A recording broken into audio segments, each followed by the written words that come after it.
Bonjour à tous, j'espère que vous allez à merveille. Moi de mon côté ça va super bien, comme d'habitude. Aujourd'hui on va parler de ce modèle, les archétypes de personnalité.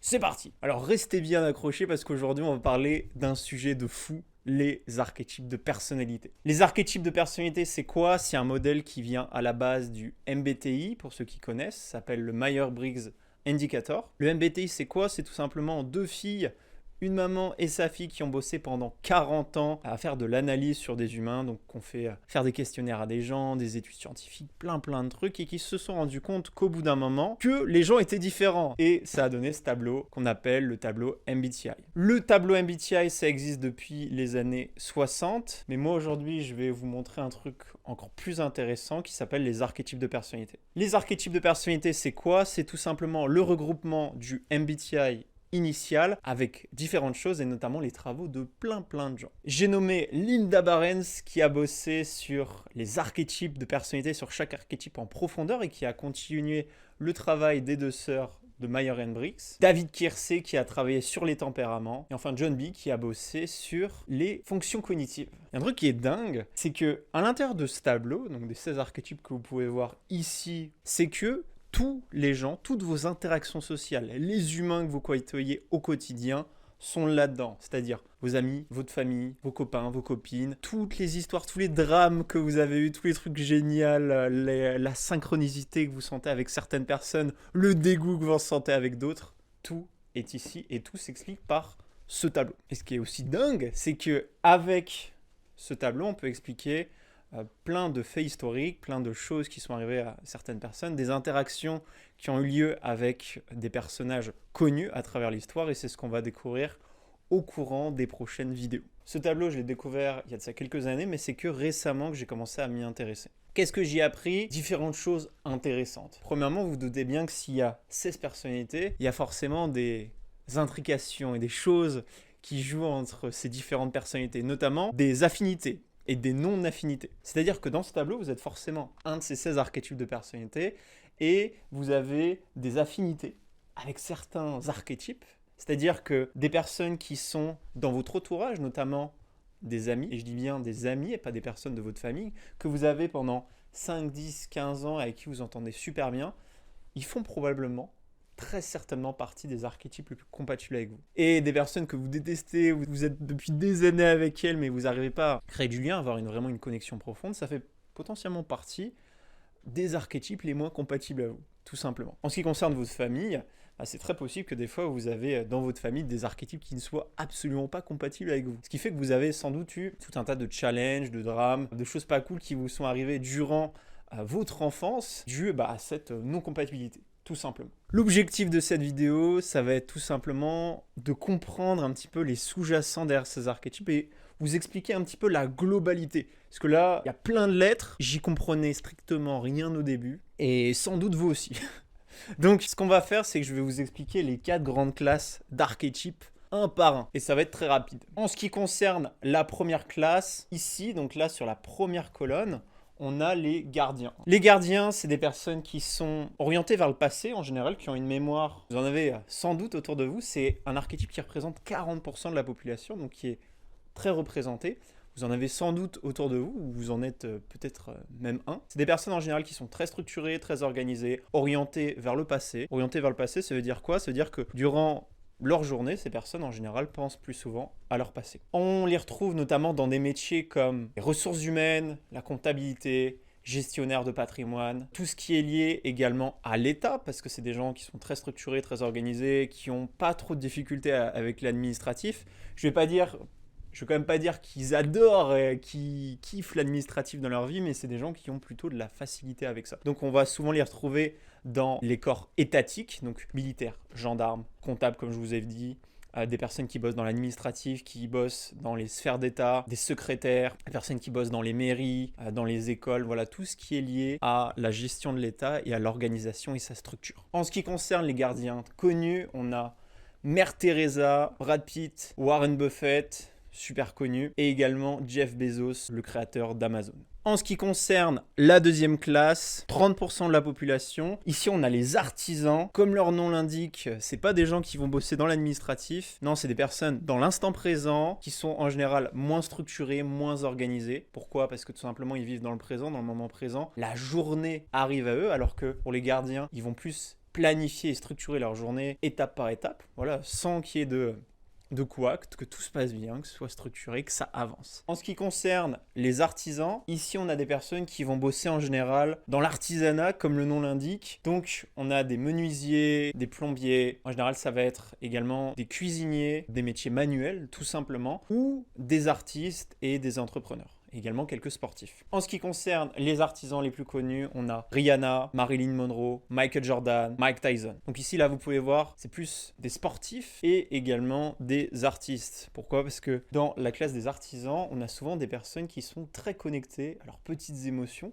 notamment cet archétype ISFP et cet archétype ici, le SFP. Et donc, comme c'est des gens dans l'instant présent, qui aiment bien créer de manière spontanée, ici on a vraiment deux classes de créateurs, donc de créateurs d'expérience ou de créateurs d'art en général, notamment les ISFP. Là, c'est des personnes qui seront beaucoup plus spontanées, donc c'est pour ça qu'on a énormément d'artistes et également de sportifs dans cet archétype. En troisième catégorie, on a les intellectuels, ça représente 15% de la population, donc c'est des archétypes assez rares. Sans doute que vous les avez croisés ou peut-être vous en êtes un. Vous êtes déjà dit, oh cette personne est extrêmement bizarre, elle ne pense pas comme nous. C'est normal, pourquoi? Parce qu'ils sont assez minoritaires. Là, pour vous dire, on a 70% de la population, les gardiens et également les artisans. Là, on a 15% de la population, donc c'est des gens souvent, c'était des petites personnes excluses à l'école ou des gens qui avaient des pensées un petit peu étranges pour vous, qui étaient surefficients sur certains domaines. Pourquoi surefficients sur certains domaines? Parce qu'ils ont des fonctions cognitives qui sont intéressantes, qu'on parlera un peu plus tard durant ces vidéos. Pour vous donner des intellectuels connus, pour que vous puissiez avoir une petite idée de ce qu'on peut avoir comme un petit peu fruit, on a Emma Watson, Madonna, Arnold Schwarzenegger et également Elon Musk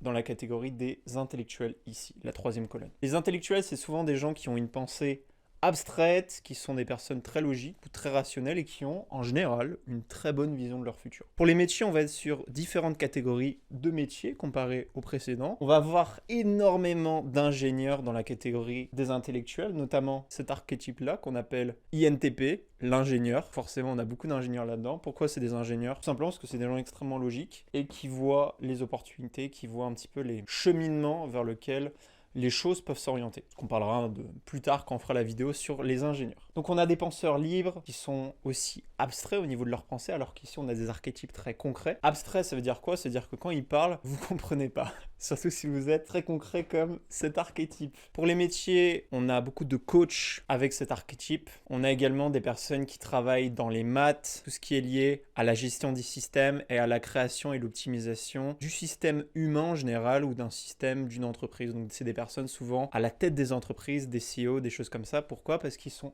extrêmement bons pour améliorer les systèmes. Pourquoi? Parce que tout simplement, ils raisonnent comme ça toute leur journée. En ce qui concerne les intellectuels, on a des producteurs de films, beaucoup d'entrepreneurs. On a énormément d'entrepreneurs qui sont intellectuels. Pourquoi? Parce qu'ils ont une pensée libre, abstraite. Donc forcément, le fait qu'ils s'intègrent dans la société, c'est un petit peu plus challengeant de leur côté. Notamment cet archétype-là, ENTJ. J'ai jamais vu un ENTJ qui n'était pas entrepreneur. Un ENTJ non entrepreneur, ça n'existe pas. Donc voilà un petit peu pour les intellectuels, donc des ingénieurs, des gens qui bossent dans l'abstrait, dans le monde des idées, dans le monde du possible. Et pour finir, on a les idéalistes. Les idéalistes, 15% de la population, on est sur des gens qui sont considérés comme bizarres par la population, tout simplement parce qu'ils ont une pensée qui diverge énormément de la norme. On est sur des personnes qui sont extrêmement sur leurs émotions ou les émotions des autres et qui ont également cette capacité à voir le monde des possibles, le monde de l'énergétique. Donc c'est des personnes qui seront en général beaucoup plus philosophes. C'est pour ça qu'on les appelle les idéalistes. Tous les grands créateurs de philosophie qui ont parcouru ce monde sont en général des idéalistes. Pourquoi? Parce que tout simplement, c'est des personnes qui ont une forte capacité à voir l'univers des possibles, que ce soit leur propre futur ou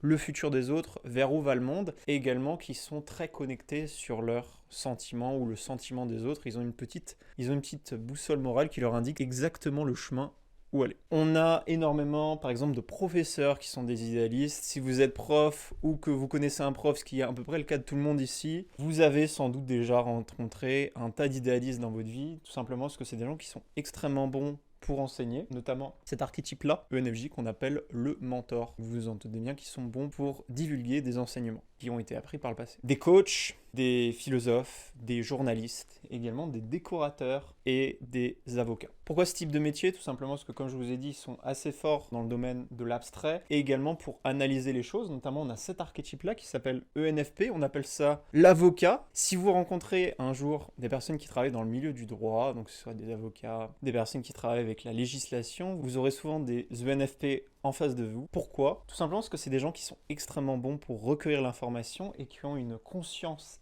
extrêmement aiguë de la justice et également des intentions des autres, c'est-à-dire qu'est-ce qu'on vous veut et qu'est-ce que les autres leur veulent. Et donc, forcément, c'est les meilleures personnes pour vous dire exactement de quoi vous prémunir, vers quoi vous devez aller pour vous sentir en sécurité. Et forcément, c'est les meilleures personnes pour déterminer quelles sont les failles dans la législation, qu'est-ce que les autres vous veulent. Et également, ils ont cette forte boussole morale qui les permet un peu de les guider le long de ce chemin, qui est le chemin un petit peu de la législation, du droit humain et de toutes les choses qui tournent autour.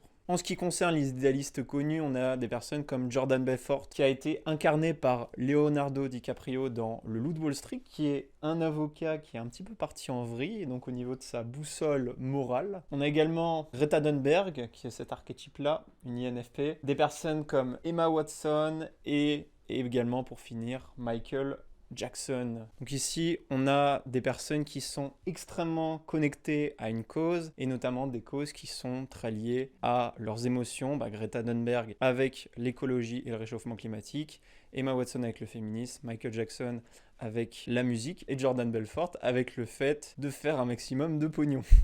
Donc voilà pour le tableau. Et maintenant, j'aimerais vous parler un petit peu de l'utilité. L'utilité de ce tableau. À quoi ça sert d'apprendre toutes ces lettres, de savoir, ok, c'est génial, il y a les gardiens, ici il y a les artisans, les intellectuels, les idéalistes. Ça représente à chaque fois un pourcentage de la population. À quoi ça sert? Ça sert à énormément de choses. Pour vous expliquer, pour vraiment que vous captiez pourquoi je vous parle de ça, c'est que tout simplement, ce machin, les archétypes de personnalité, ça a révolutionné ma vie. Ça fait 3 ans que je connais ça. Pendant des années, c'est-à-dire pendant 2 ans, j'en ai eu rien à faire. Et quand je me suis rendu compte que ça régissait ma vie et la vie d'absolument toutes les personnes que je connaissais, que j'avais connues durant toute ma vie, je me suis rendu compte que c'était tout simplement incroyable. En ce qui concerne les avantages de ce tableau, des archétypes de personnalité, premièrement, on a le fait de connaître sa zone de génie, sa zone de force. Il y a des gens pour qui c'est la logique, des personnes qui sont très morales, très sur leurs sentiments, d'autres personnes qui sont très fortes pour avoir une vision très claire de leur futur, très bons pour organiser, structurer.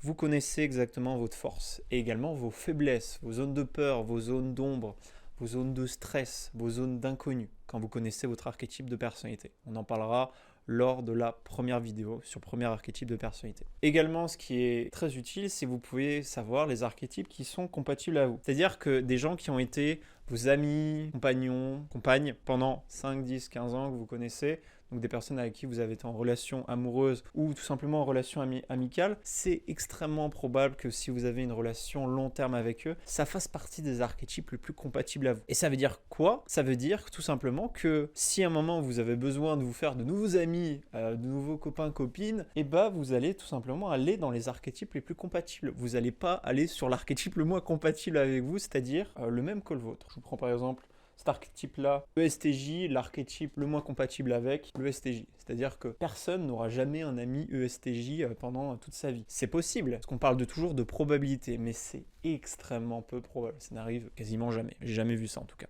Ce qui est cool, en plus de pouvoir trouver des gens super compatibles avec vous, c'est de pouvoir comprendre des archétypes qui sont peut-être pas forcément compatibles avec vous. Ce qui arrive très souvent au sein de vos familles. Il se peut que votre père, votre mère, vos sœurs, vos frères, peut-être qu'ils ont le même archétype que vous, un archétype qui est pas trop compatible, et donc ça vous permet de comprendre. Comprendre exactement comment est cette personne, qu'est-ce qui fait que vous avez telle interaction avec elle, qu'est-ce qui fait que des fois vous entendez pas. Et ça permet vraiment de savoir, ok, on a la carte du monde de tout le monde au sein de la famille. On sait qu'on est une personne très logique ici, une personne qui est tout le temps sur ces petites émotions-là, une personne qui voit toutes les intrigations, tous les futurs possibles, qui est tout le temps stressée ou qui a tout le temps des projets en tête. Ok, on comprend cette personne, on comprend pourquoi elle est comme ça. Et forcément, la première étape pour pardonner peut-être des choses qui sont arrivées par le passé, ou pour s'entendre mieux avec quelqu'un, c'est de le comprendre. Parce que par définition, si on comprend tout le monde, c'est très dur d'avoir un conflit, parce que forcément, on a la vision de cette personne. Et la dernière chose que je vois, moi, c'est le fait d'aider. Aider les gens de votre entourage, des gens de votre famille, des amis, des gens que vous connaissez depuis longtemps, ou que vous voulez aider. Parce que quand vous connaissez exactement comment fonctionne votre cerveau, comment fonctionne le cerveau des gens, vous pouvez les aider en fait, parce que vous avez des zones de force, des zones de faiblesse que cette personne n'a peut-être pas. Et donc, ça vous permet de l'aider sur certains points, et également vous-même de vous faire aider. Si vous avez une personne qui a un super pouvoir, par exemple, le fait de voir le futur, toutes les intrications, toutes les possibilités,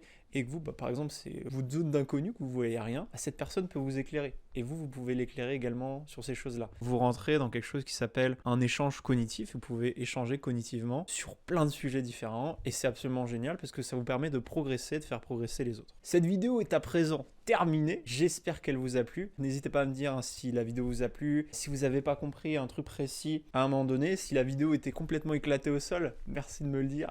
C'est sympathique. Pour vous expliquer qu'est-ce qui fait que je vous parle de ça, tout simplement ça, les archétypes de personnalité, ça a changé ma vie. C'est absolument incroyable. Depuis que je l'utilise, ma vie est beaucoup plus simple. Ça me permet vraiment de comprendre certaines choses et d'être également beaucoup plus humble par rapport à des choses que je ne comprends pas. Et plus il y a de gens qui connaissent les archétypes de personnalité, mieux la société se portera. Faites vos recherches de vos côtés sur les personnes que je vous ai dit, sur le MBTI de base avec Myers Briggs, Linda Barents, à des personnes comme David Kelsey. Je vais vous faire à chaque fois des vidéos très précises sur chaque archétype pour que vous puissiez les reconnaître et également savoir si vous êtes potentiellement cet archétype. Et vous allez vous rendre compte qu'on peut aller extrêmement profondément dans chaque archétype, dans chaque concept de la psychologie humaine. Et ça, c'est absolument fantastique parce que ça permet de comprendre tout le monde en profondeur, comprendre les vices, les vertus, les obsessions, les peurs de chacun pour que tout le monde se comprenne mieux, ce qui est plutôt cool. De mon côté, je vous souhaite une belle journée et je vous dis à la prochaine.